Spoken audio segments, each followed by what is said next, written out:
ভাবতে পারিনি আরমান ভাইয়ের সাথে আমার বিয়েটা এইভাবে হয়ে যাবে। এটা যেন একটা স্বপ্নের মতো। হ্যাঁ, জেগে জেগে স্বপ্ন দেখা যাকে বলে। আমি কখনো ভাবতে পারিনি যে এই লোকটাকে আমি সবসময় এড়িয়ে চলতাম, যার সামনে কথা বলতে গেলে বুকের ভেতরটা ধড়ফড়িয়ে উঠত, যার একটা ধমকে পুরো শরীর কাঁপতে লাগতো, সেই লোকটা এতদিন যাবৎ মনে মনে আমাকেই চেয়ে এসেছে। ভাবতেই অবাক লাগছে যে উনি নিজে আমায় বিয়ের প্রস্তাব দিয়েছেন। বাড়ির সবার সামনে উনি বিনা সংকোচে আমায় বলেছিলেন উনি আমায় বিয়ে করতে চান। কথাটা শোনার পর কিছু মুহূর্ত আমি ফ্রেজ হয়েছিলাম। বুকের হৃৎপিণ্ডটা কাজ করাই বন্ধ করে দিয়েছিল। আমার আশেপাশে থমকে গিয়েছিল পুরো পৃথিবী। নিজেকে সামলে যখন বুঝলাম তাদের অবস্থা আমারই মতো, পুরো বাড়িটিতে কিছুক্ষণের জন্য নীরবতা ছেয়ে গিয়েছিল। যখন নীরবতা ভাঙলো, তখন যেন বাড়িতে হই হুল্লোড় পড়ে গেল। সকলের ভাব এমন ছিল যেন কোনো অকল্পনীয় কিছু তারা মুঠোয় পেয়ে গেছে। তাদের এই খুশির ফলাফল আজ আমি আরমান ভাইয়ের বউ। কেউ আমায় একবার জিজ্ঞাসা করার প্রয়োজনও বোধ করেনি যে আমি এই বিয়েতে রাজি কিনা। যদিও আমার উত্তর তাদের বিরুদ্ধে হতো না। রাত 11:30 আমি আরমান ভাইয়ের ঘরে বসে আছি, মুখের ওপর লম্বা ঘোমটা বিরাজমান। মনের ভেতর কত শত অজানা অনুভূতিরা ঢেউ খেলিয়ে যাচ্ছে। আমি কখনোই ভাবিনি আমি ওনার ঘরে কোনো একদিন বউ বেশে বসে থাকবো।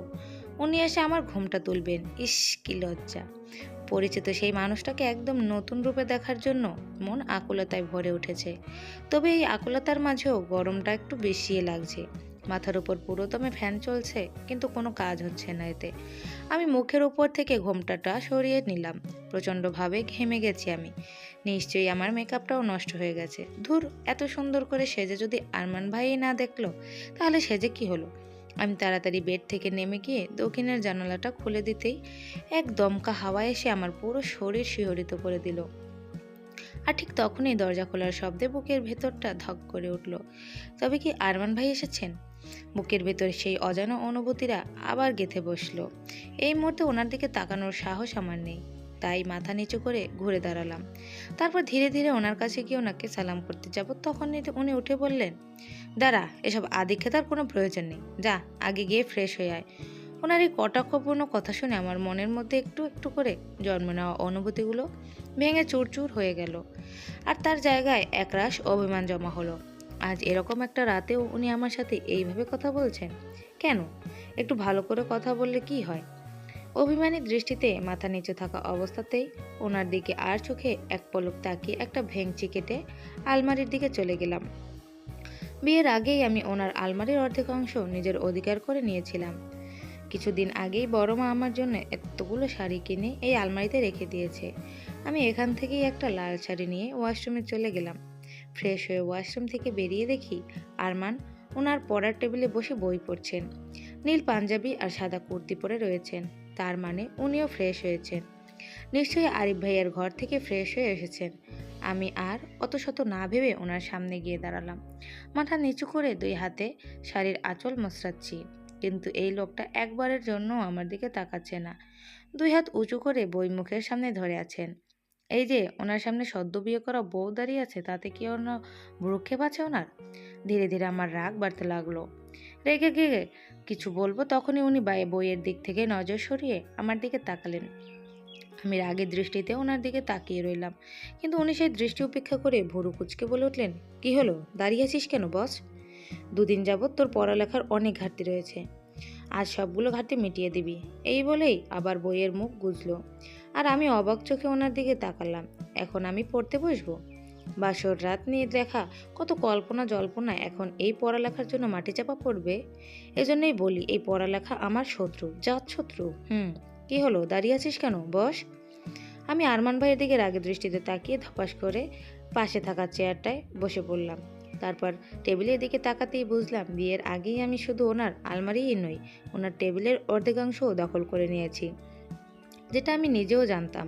ওনার বইয়ের টেবিলের অর্ধেক অংশ জুড়ে শুধু আমার বই। এগুলো উনি কখন এনেছেন আমি নিজেও জানি না। জানবই বা কী করে? বইয়ের খবর আমি ধরাই রাখি। আমি বইয়ের পাহাড় থেকে একটা ইংলিশ বই বের করে ঠিক ওনার মতোই মুখের উপর তুলে ধরলাম। পড়বো না ছাই। আমার বাসর নষ্ট করা, তাই না শয়তান? আমি তোকে অভিশাপ দিচ্ছি, তোর বাসর কখনো হবে না, আর হলেও তোর বউ তোকে ছেড়ে চলে যাবে। এজন্যই মাস্টারদের কখনো বিয়ে করতে নেই, এরা কখনোই আনরোমান্টিক হয়ে থাকে। দেখ না এখন কেমন বইয়ের মধ্যে মুখ গুজে রয়েছে, গন্ডার কোথাকার। এই সকল ভাবনার মাঝে আমি অনুভব করলাম কেউ আমার বই টেনে ধরেছে। ভালোভাবে দেখলেই বুঝলাম আরমান ভাই আমার হাত থেকে বইটা টেনে নিয়ে সেটা সোজা করে আমার হাতে ধরিয়ে দিল। পড়ার সময় বই সবসময় সোজা করে ধরতে, উল্টো করে নয়। ওনার কথায় আমি আবার বইটা মুখের ওপর নিয়ে নিয়ে বিড়বিড় করে বলতে লাগলাম, পড়া না ছাই, বাসর রাতে বউয়ের ওপর এত বড় নির্যাতন, এত ঘোর অন্যায়। কোথায় একটু বইয়ের সাথে রোম্যান্স করবে তা না, দিয়েছে হাতে বই ধরিয়ে যত সব। কথাটা বলে নিজেই ভিমড়ি খেলাম। এ কি বললাম আমি? উনি শুনে ফেললেন না তো? আমি চোখ বড় বড় করে ধীরে ধীরে মুখের ওপর থেকে বইটা সরিয়ে ওনার দিকে তাকালাম। উনি আমার দিকে চোখ ছোট ছোট করে তাকিয়ে আছেন। কিছু বললি তুই? আমি আবার কি বললাম? কিছু বলিনি তো। কিন্তু আমার কেন যেন মনে হলো কিছু একটা বললি তুই। এই বলেই উনি ওনার চেয়ার থেকে উঠে আমার দিকে এগোতে লাগলেন। আপনার ভুল মনে হচ্ছে, তাই নাকি? কথাটা বলেই উনি আমার চেয়ারের দুদিকে হাত রেখে আমার দিকে ঝুঁকে আসতে লাগলেন। ওনাকে এতটা কাছে আসতে দেখে বুকের ভেতর টিপটিপানি এটা 1000 গুণ বেড়ে গেল। একটা ভয়, একটা অস্বস্তি কাজ করতে লাগলো নিজের মাঝে, যার কারণে আমি একদম চেয়ারের সাথে মিশে যাওয়ার চেষ্টা চালালাম। কিন্তু উনি ক্রমাগত আমার দিকে এগিয়ে আসছেন। নিজেকে আর সামলাতে পারলাম না। 2 হাত উঁচু করে বই মুখের উপর ধরে চোখ বন্ধ তড়িঘড়ি বলে উঠলাম, আমার পড়া আছে অনেকগুলো, আমি পড়তে বসি। কথাটা শেষ হওয়ার কিছুক্ষণের মধ্যেই আমি অনুভব করলাম উনি দূরে সরে গেছেন। আমি হাঁপ ছেড়ে বাঁচলাম। বুঝতে পারলাম না ওনার কাছে আসতে আমার এতটা অস্বস্তি কেন হচ্ছিল। আমি ধীরে ধীরে বইয়ের উপর দিয়ে ওনার দিকে তাকালাম। উনি নিজের চেয়ারে বসে ভ্রু ভাঁজ করে আমার দিকেই তাকিয়ে আছেন, ঠোঁটের কোণে মৃদু হাসি। আমার বুকটা ধক করে উঠল। ওনার এই চাহনি আমাকে পুরো এলোমেলো করে দিচ্ছে। হায়, আমি মরে না যাই। সকালে ঘুমের ঘোরে মনে হলো কেউ একজন আমায় আষ্টেপৃষ্ঠে জড়িয়ে ধরে আছে। সেই কেউটা কে তা জানার জন্য আমি আধো আধো চোখ মেলে তাকালাম। মাথা উঠিয়ে সামনে তাকাতেই দেখি আরমান ভাই ঘুমন্ত অবস্থায় আমায় নিজের সাথে জড়িয়ে রেখেছে। আর আমি এতক্ষণ ওনার বুকে শান্তির ঘুম ঘুমোচ্ছিলাম। আমি আরও ভালো করে ওনার দিকে তাকালাম। ঘুমন্ত অবস্থায় ওনাকে কতটা সুন্দর লাগছে। ইস, এই লোকটা কিনা আমার বর ভাবা যায়। আমি ওনার মুখের দিকে আরেকটু এগিয়ে গেলাম। তারপর ডান হাত দিয়ে ওনার কপালে পড়ে থাকা চুল সরিয়ে দিলাম। উনি হালকা নড়চড়ে উঠলেন। ওনাকে এইভাবে দেখতে বেশ ভালোই লাগছে আমার। মনে হচ্ছে মুহূর্তটা যেন এখানেই থেমে যায় আর আমি মন ভরে ওনাকে দেখে যাই। কিন্তু হঠাৎই আমার মনে হলো কাল রাতে তো আমি পড়তে পড়তে চেয়ারের উপরেই কখন ঘুমিয়ে পড়েছিলাম, খেয়ালই নেই। আমি বেরিয়ে এলাম কি করে? আরমান ভাই এনেছে কি? আমি আবার ওনার দিকে তাকালাম। লোকটা সত্যিই অদ্ভুত, কতটা ভালোবাসে আমায়। কথাটা ভাবতেই নিজের অজান্তেই ঠোঁটের কোণে মৃদু হাসি ফুটে উঠল। আরমান ভাইয়ের দাড়ি নিয়ে অনেকক্ষণ খেলার পর আমি উঠে ফ্রেশ হয়ে নিচে চলে গেলাম। বাড়ি ভর্তি মেহমান, পুরো বাড়িতে শোরগোল লেগে আছে। আমি গিয়ে চুপচাপ ড্রয়িং রুমের সোফায় বসে পড়লাম। আমাকে বসতে দেখে আমার কাজিনরা সব আমায় ঘিরে ধরলো আর নানান ধরনের হাসি তামাশা করতে লাগলো। এখন এদেরকে আমি কি করে বোঝাই যে কাল রাত আমার কেমন কেটেছে? এদের সব কথা শুনে এখন খুব কষ্ট হচ্ছে। কোথায় বাসর রাতে বরের সাথে একটু রোম্যান্স করব তা না, বাসর রাতে কিনা বই হাতে নিয়ে ঘুমিয়ে পড়তাম। এই হলো পোড়া কপাল আমার। হঠাৎ বড় মার আগমনের আমার ভাবনার ব্যাঘাত ঘটল। মিতু, আরমান ঘুম থেকে উঠেছে? না বড় মা। যা তাড়াতাড়ি ডেকে নিয়ে আয় ওকে, কত কাজ বাকি বলতো। আজ তো বউ ভাত নাকি? কতটা বড় মা অন্যদের কাজের তাড়া দিতে দিতে চলে গেলেন আর আমিও উঠে চলে এলাম নিজের ঘরে। আরমান এখনো ঘুমোচ্ছে। এত ঘুম আসে কোথা থেকে? না জানি সারা রাত কী করেছিল। আমি ওনার কাছে ওনাকে ডাকতে লাগলাম, এই যে শুনছেন, উঠুন, অনেক বেলা হয়েছে তো, শুনছেন আপনি? মিতু, চেঁচাস না, ঘুমোতে দে। এত জোরে ডেকেও কোনো লাভ হলো না, উল্টে পাল্টে আবার শুয়ে পড়লো। এবার আমার রাগ হলো, এমন ভাব করছে যেন সারা রাত জেগে কাটিয়েছে। রাগে এপাশ ওপাশ তাকাতেই টেবিলের ওপর পানির জগ চোখে পড়ল। আমি তাড়াতাড়ি জগ হাতে নিয়েই সব পানি আরমান ভাই মুখে ঢেলে দিলাম। পানির ছোঁয়া পেতেই উনি ধর বাড়িয়ে উঠে বসলেন। ওনাকে এইভাবে লাফিয়ে উঠতে দেখে আমার ভীষণ হাসি পেল। কোনো রকম নিজের হাসি আটকে ওনার দিকে তাকিয়ে রইলাম। উনি কটমট দৃষ্টিতে আমার দিকে তাকিয়ে বলে উঠলেন, এসবের মানে কি? আমি হাসি আটকানোর চেষ্টা করতে করতে বললাম, আমি আপনাকে অনেকবার ডেকেছি, আপনি ওঠেননি। তাই তাই মানে এইভাবে কেউ কাউকে পানি ছুঁয়ে জাগায়? জাগায় না বুঝি? তাহলে কিভাবে জাগায়? আমার কথা শুনে উনি বাঁকা হেসে বলে উঠলেন, দেখবি কি করে জাগায়। আমি কিছু না বুঝেই বললাম, হ্যাঁ অবশ্যই। আমার কথায় এবার উনি বেড থেকে নেমে আমার সামনে দাঁড়িয়ে হঠাৎ করেই এক হাতে আমার কোমর জড়িয়ে হ্যাঁচকা টান দিলেন। আমি টান সামলাতে না পেরে ওনার বুকে গিয়ে পড়লাম। উনি এক হাত আমার গাল বরাবর রেখে আমার মুখ হালকা করে উপরে তুলে আমার দিকে এগিয়ে আসতে লাগলেন। ওনার নেশা ভরা দুই চোখ আমার বুকের হার্টবিট বাড়িয়ে দিচ্ছে। উনি যতই কাছে আসছেন আমার শ্বাস ততই ঘন হয়ে আসছে। উনি আমার খুব কাছে চলে আসায় আবেশে নিজের অজান্তেই আমার চোখ বন্ধ হয়ে এলো।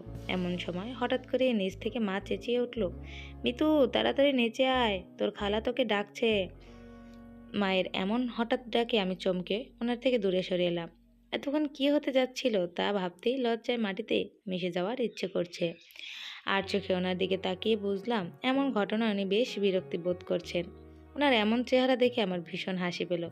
কোনো রকম হাসি আটকে বলে উঠলাম, বড় মা আপনাকে নিচে ডাকছে, বলেই ওখান থেকে পা চালিয়ে চলে এলাম। ওনার সামনে দাঁড়ানোর ক্ষমতা আর আমার নেই। বাড়ির সবার সময় আজ ব্যস্ততার মাঝেই কেটেছে। প্রায় অনেক রাতেই বৌভাতের অনুষ্ঠান শেষ হয়েছে। বৌভাতের অনুষ্ঠান শেষে মেয়েরা তার স্বামীর সাথে তার বাবার বাড়ি যায়, এটাই নিয়ম। কিন্তু আমার তো শ্বশুর বাড়ি বাবার বাড়ি একটাই, আমি কোথায় যাব? তাই আমি ঠিক করেছি আমরা আজ আমার ঘরে থাকবো। তাহলেই তো হলো। কিন্তু আমার এই প্রস্তাব আরমান ভাই সরাসরি না করে দিল। আর ভাষ্যমতে উনি আমার এই চিড়িয়াখানার মতো এক ঘরে এক মুহূর্তও থাকবেন না। আমার ঘরকে চিড়িয়াখানা বলায় আমার প্রচণ্ড রাগ হলো। তাই আমি ওনাকে জানিয়ে দিলাম যে আজ আমি আমার ঘরেই থাকবো, ওনার যা ইচ্ছা তাই করুক। আমার কথা শুনে উনি রেগে মেগে নিজের ঘরের দিকে অগ্রসর হলেন। আমিও ওনার থেকে কিছু যাই না, কম যাই না, তাই আমিও একটা ভেংচি কেটে নিজের ঘরের দিকে চললাম। নিজের ঘরে ঢুকে নিজেই টাসকি খেলাম। এটা ঘর নাকি অন্য কিছু? আনন্দ ভাই ঠিকই বলেছিল, এটা কোনো ঘর নয়, চিড়িয়াখানা। আমি এতদিন যাবৎ এই ঘরে থাকতাম ভেবেই অবাক লাগছে। কি অবস্থা ঘরের! বই খাতা, বিছানার চাদর, টেডি বিয়ার, কাপড় চোপড় সব এলোমেলো করা। ধুর, এখন এসবের মধ্যে আমায় ঘুমাতে হবে ভাবতেই মনটা খারাপ হয়ে গেল। কি আর করার, লাইট নিভিয়ে ধপাস করে বিছানায় শুয়ে পড়লাম। না জানি কতদিন পর নিজের ঘরে ঘুমাচ্ছি। আহা, শুয়ে শুয়ে নানান চিন্তা করতে করতে একসময় ধীরে ধীরে চোখের পাতা বন্ধ হয়ে এলো, খুব গভীর হয়ে এলো। এমন সময় হঠাৎই মনে কেউ আমার উপর থেকে শ্বাস নিচ্ছে। তার উষ্ণ শ্বাস আমি অনুভব করতে পারছি। কিন্তু আমার ঘরে এখন কে এলো? চোর টোর নয় তো? চোর হতে পারে ভেবে আমি চট করে চোখ খুললাম। অন্ধকারে আমার উপর কারো অস্তিত্ব বুঝতে পেরেই আমি ভয়ে চেঁচাতে যাব এমন সময় ওই লোকটা আমার মুখ চেপে ধরলো। কি করছিস মিতু? চেঁচাছিস কেন? আরমান ভাইয়ের কণ্ঠস্বর শুনে অবাক হয়ে গেলাম। আরমান এই ঘরে কি করছেন? উনি তো বলেছিলেন উনি এই ঘরে থাকবেন না, তাহলে? আমার ভাবনার মাঝেই হঠাৎ করে আরমান ভাই আমায় কোলে তুলে নিলেন। ঘটনার আকস্মিকতায় ভয়ে আমি ওনার গলা জড়িয়ে ধরলাম। উনি আমায় নিয়ে ব্যালকনির দিকে এগিয়ে যাচ্ছেন। উনি কি করছেন তা কিছুই বুঝতে পারছি না। তাই আমি বলে উঠলাম, কি করছেন? আমি কথাটা শেষ না করতেই আরমান ভাই বলে উঠলেন, চুপ থাক।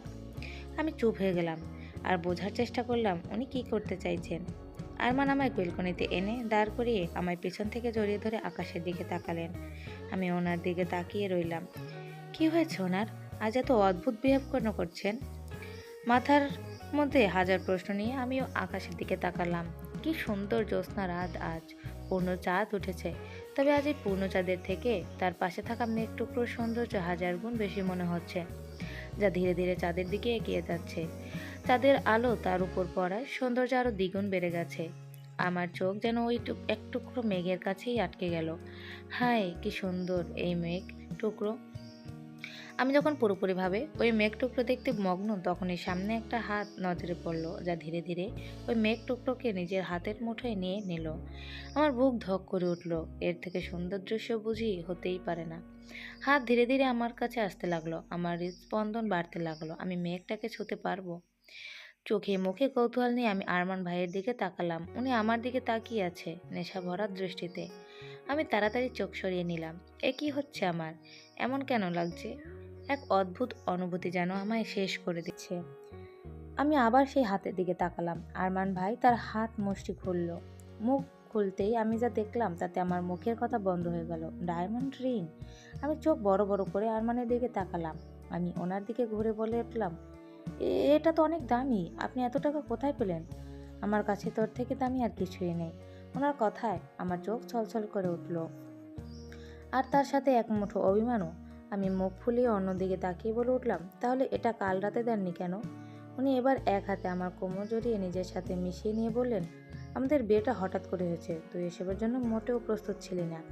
আজ যতটা সহজ হতে পেরেছিস কাল সেটা হতে পারিসনি, তাই আমি চোখ নামিয়ে নিলাম। উনি আমাকে কতটা বোঝেন।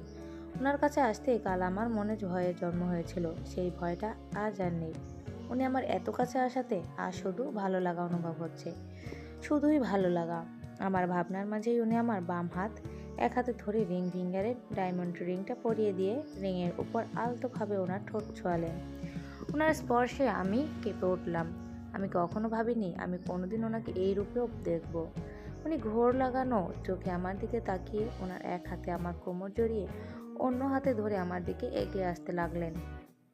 ওনার স্পর্শে আবেশে আমার চোখ বন্ধ হয়ে এলো, বুকে ধুকপুকানি বাড়তে লাগলো, তার সাথে শ্বাসের ঘনত্ব। ওনাকে কাছে পাওয়ার খুশিতে চোখ থেকে এক ফোঁটা জল গড়িয়ে পড়ল। এই জল আনন্দের জল, আমাদের ভালোবাসার পূর্ণতার জল। পরের দিন আরমান ভাইয়ের ধমক খেয়ে ভার্সিটিতে আসতে হলো। ইতিমধ্যে ভার্সিটির সকলে জেনে গেছে আরমান ভাইয়ের সাথে আমার বিয়ের ব্যাপারটা। উনি এই ভার্সিটিরই ইংলিশ প্রফেসর। অনেক মেয়েই ওনার ওপর লাট্টু। ওরা যেমন আমায় আর আরমানের ভাইকে নিয়ে মজা করছে, তেমনি মনে মনে জ্বলছেও। তা বুঝতে আমার খুব বেশি বেগ পেতে হয়নি। কেন জানি না আমার বেশ ভালোই লাগছে। আমি তাদের জেলাসিটা খুব ভালোভাবেই এনজয় করছি। ভার্সিটিতে আসার শেষ হলে আমি ভার্সিটি থেকে বেরিয়ে আসি। আরমান ভাই গাড়ি নিয়ে দাঁড়িয়ে আছেন। আমি সামনে যেতেই উনি গাড়ির দরজা খুলে দিলেন। গাড়ি তার নিজ গতিতে চলছে। আরমান ভাই এক হাতে গাড়ি চালাচ্ছেন আর অন্য হাতে আমার এক হাত ধরে রয়েছেন। আর ছায়া সুস্থ বোধ করছিল না, তাই অনেক আগেই ও বাড়ি চলে গেছে। এখন গাড়িতে আমি আর আরমান ভাই একা। আমি জানালা দিয়ে বাইরে তাকিয়ে রয়েছি। আজকের যাত্রাটা আমার জীবনের শ্রেষ্ঠ যাত্রা। আমার জীবনের শেষ মানুষটা যে আমার হাত ধরে আমার পাশে রয়েছে। আর সব কিছু যেন অন্যরকম লাগছে। একটা ভালো লাগার শীতল হাওয়া পুরো শিহরিত করে দিচ্ছে। আর এসব অনুভূতি শুধুই আরমান ভাইয়ের জন্য। আমি হালকা হেসে আরমান ভাইয়ের দিকে তাকালাম। উনি সামনের দিকে তাকিয়ে মনোযোগ সহকারে ড্রাইভ করছেন। রাতে নিজের ঘরে পড়তে বসেছি। আমি পড়ছি তা একটা শো অফ ছাড়া আর কিছুই না। আমি তো শুধু বইয়ের পাতা উল্টাচ্ছি আর যেখানে যেখানে উদ্দীপক দেখছি মূল পড়া বাদ দিয়ে সেটা পড়ে শেষ করছি। ইতিমধ্যে আমি পুরো বইয়ের উদ্দীপক পড়ে শেষ করেছি। এই উদ্দীপক পড়তে আমার বেশ ভালোই লাগে। আরমান ভাই এখন বাসায় নেই, বড় আব্বুর সাথে একটা কাজে বাইরে গেছেন।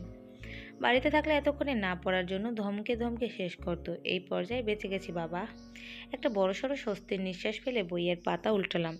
তখন এই বইয়ের মধ্যে থাকা একটা ভাঁজ করা সাদা কাগজ আমার চোখ আটকে গেল। কাগজটা হাতে নিলাম। কিসের কাগজ এটা? আমি কখনো এরকম কাগজ বইয়ের মধ্যে রেখেছি বলে মনে হয় না। নিজের কৌতূহল মেটানোর জন্য কাগজের ভাঁজটা খুললাম। তারপর যা চোখে পড়লো তার জন্য আমি মোটেও প্রস্তুত ছিলাম না। পুরো কাগজ জুড়ে ভালোবাসি শব্দটার ভিড়, এছাড়া আর কিছুই লেখা নেই এই কাগজে। আমি উল্টে পাল্টে দেখেও আর পেলাম না। কে লিখেছে এটা? আরমান ভাই? না, ওনার লেখা আমি খুব ভালো করেই চিনি। এটা ওনার লেখা নয়, তাহলে কে লিখেছে? মনের মধ্যে এরকম হাজার প্রশ্ন জাগলেও তার কোনো উত্তর আমি পেলাম না। এমন সময় বাইরে কারো পদশব্দ শুনে চমকে উঠলাম। আরমান ভাই আসছেন। উনি যদি এখন আমার হাতে কাগজটা দেখেন তাহলে কেলেঙ্কারি হয়ে যাবে। ওনার যা রাগ, সেই রাগে আমায় জ্বলতে হবে। আমি তাড়াতাড়ি কাগজটা ময়লার ঝুড়িতে ফেলে আবার নিজের জায়গায় বসে মুখের উপর বই ধরলাম। আরমান ঘরে ঢুকেই আমায় এইভাবে বই নিয়ে পড়তে দেখে হালকা হেসে কাপড় নিয়ে ওয়াশরুমে চলে গেল। আমি আর চোখে ওনাকে ওয়াশরুমে যেতে দেখে হাঁপ ছেড়ে বাঁচলাম। নিজেকে স্বাভাবিক করে নিজের পড়ায় মন দিলাম। কিছুক্ষণের মধ্যেই উনি ওয়াশরুম থেকে বেরিয়ে আমার পাশে এসে বসে নিজেই বই নিয়ে বসলেন। ওনাকে বসতে দেখে আমি আর চোখে ওনার দিকে তাকালাম, কিন্তু দুর্ভাগ্যবশত চোখে চোখ পড়তেই আমি তাড়াতাড়ি চোখ নামিয়ে নিলাম। উনি যে আমার দিকে তাকিয়েও কিছু না বোঝার ভান করে আবার নিজেই বইয়ের মুখে গুজলো। এদিকে আমার ধৈর্যের বাঁধ ভেঙে যাচ্ছে, কিন্তু উনি কিছু বলার নামই নিচ্ছেন না। নিজের সাথে অনেক দ্বন্দ্ব করে একসময় বলে উঠলাম, আমার আইসক্রিম কোথায়? আমার কথা শুনে উনি আমার দিকে এমনভাবে তাকালেন যেন আমি কোনো এলিয়েন। আইসক্রিম? ওহো, আমার তো আইসক্রিমের কথা মনেই নেই। ওনার মুখে এরকম কথা শুনে দুঃখে আমার বুক ফেটে যাচ্ছিল, চোখ ছলছল করে উঠল। এই যেন এক ফোঁটা পানি গড়িয়ে পড়লো বলে ঠোঁট কামড়ে নিজের কান্না আটকিয়ে অন্যদিকে ঘুরে অভিমানী সরে বলে উঠলাম, হ্যাঁ, এখন তো আমার কথা মনে থাকবেই না। ভালোবাসলে তো মনে থাকবে। হ্যাঁ, আমারও তাই মনে হয়। আরমান ভাইয়ের এমন কথায় আমি এবার আমার চোখ থেকে এক ফোঁটা জল গড়িয়ে পড়ল।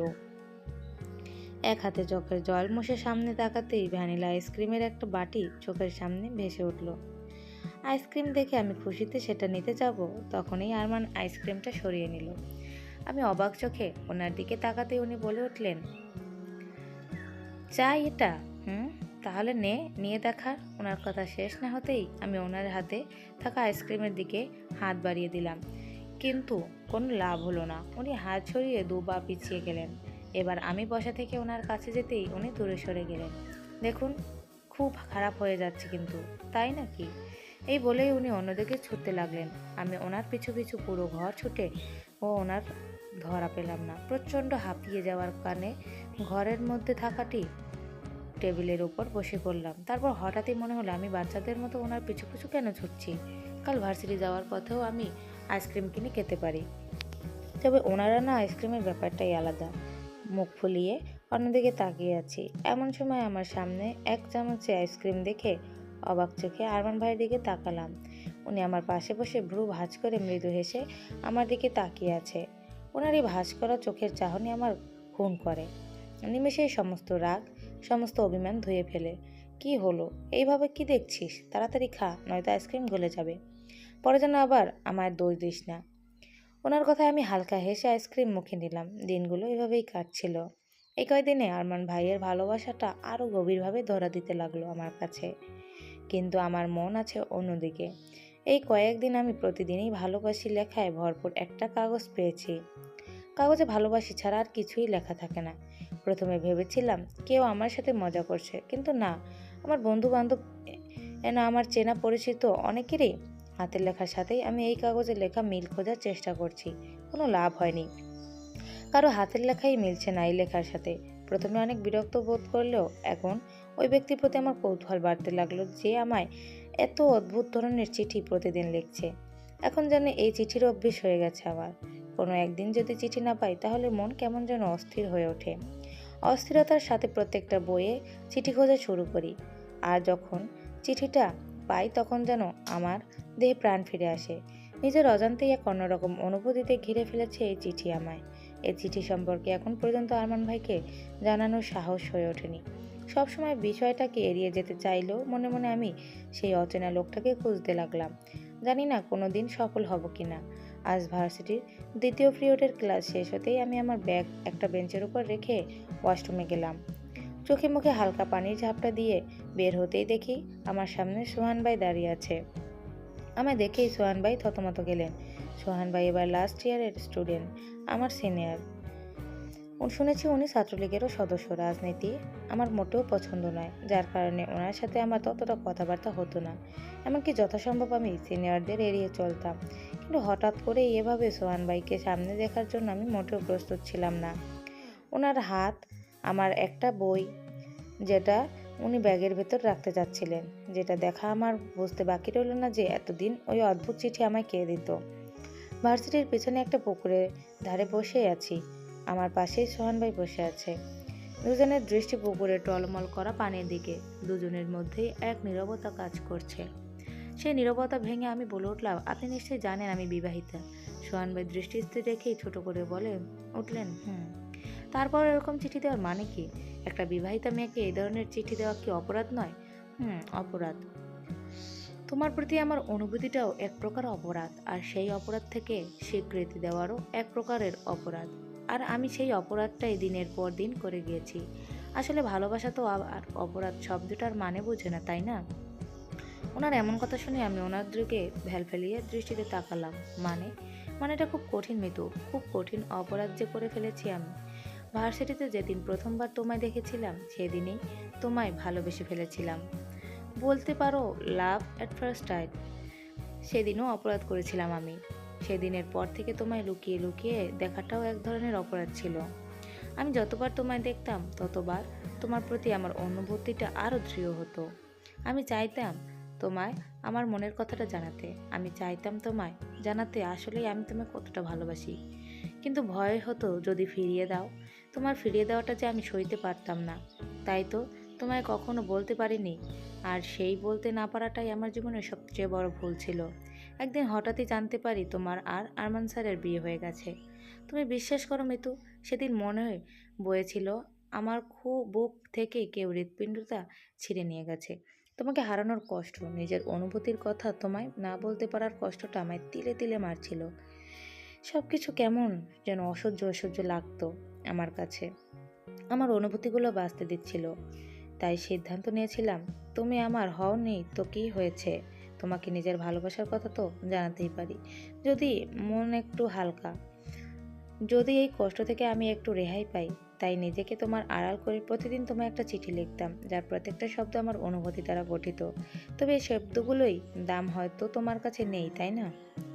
তোমার কাছে এখন তো ভালোবাসার মানুষ রয়েছে, ক্ষমা করবে আমায় এসব চিঠি লিখে তোমায় বিব্রত করার জন্য। ভালো থেকো।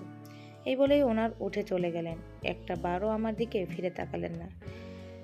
তাহলে আজকের এই অংশের গল্পের এখানেই সমাপ্তি হোক। পরবর্তী অংশ পরে দেখার জন্য আমন্ত্রণ রইল।